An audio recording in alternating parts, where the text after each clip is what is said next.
Hey guys, I'm here in the music laboratory, or otherwise known as the studio, and I just got this here module right here for my modular synthesizer here. It's this A177-2 by Doepfer, and you can see it sitting there. It's got, if I unplug this, you can see it's got a couple of 1/8 inch jacks and a 1/4 inch jack.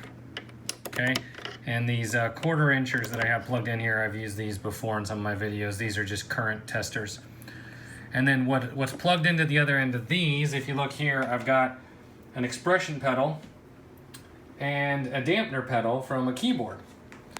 And let me show you what happens here on this expression pedal. Let me see if I can get them both in. So the top one is the expression pedal, and if you watch, you can see what happens there as I rock the pedal. You see the light vary in intensity.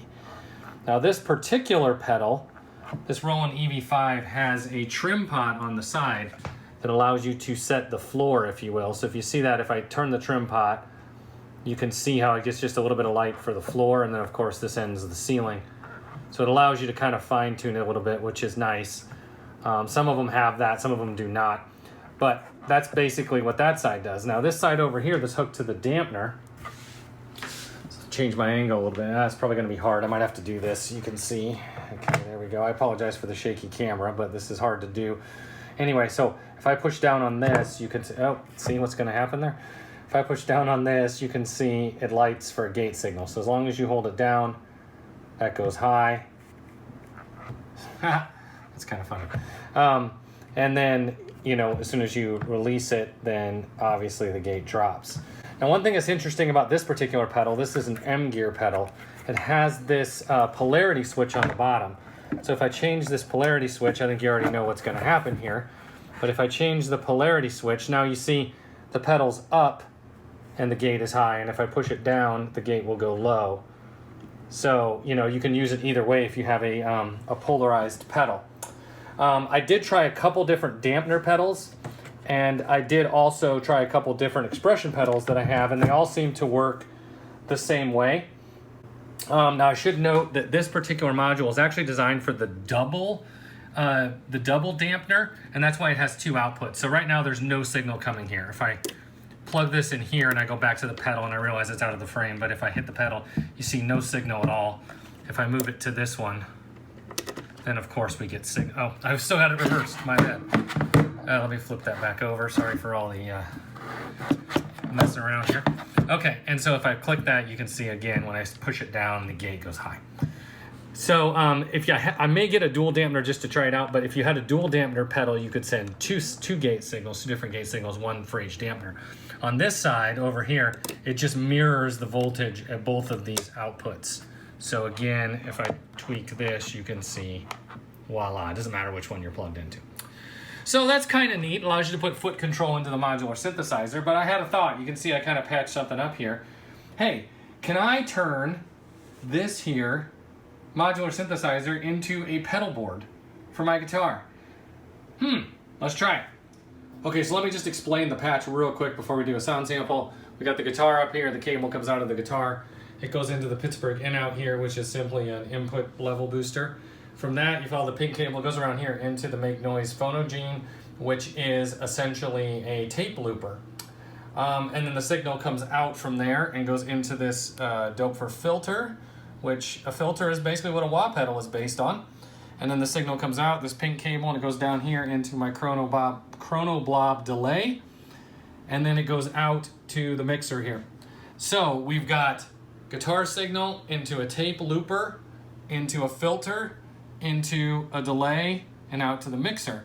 Now, let's see how this baby plays in. What I did here is I sent 2 signals. So the blue signal, you can see that is coming from the expression pedal, and that comes over here to the filter. So that should allow me to tweak the filter with my foot, kind of like a traditional wah pedal. All right, cool. Now over here, the green cable there comes off of the foot switch, the dampener pedal, and that comes up here to the phonogene into the record trigger, the record, the record input on the phonogene, so that should allow me to use it as kind of a loop pedal. So basically, I should have kind of a little, crude looper and then a crude wah pedal, and then a delay. Let's see what it sounds like.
So that was kind of fun, but how practical is this? Well, you know, I mean, to have this is a lot of overkill, but if you look at, you know, the modules that I used, and if you just took those modules, you know what, there's 6 or 7 of them, and you just put those into a little case, you could probably fit it in less space than just one of these rows, which wouldn't be too hard to handle. And, you know, it would be kind of a fun way to do something like that. So was this practical? Not really, but was it fun? Absolutely.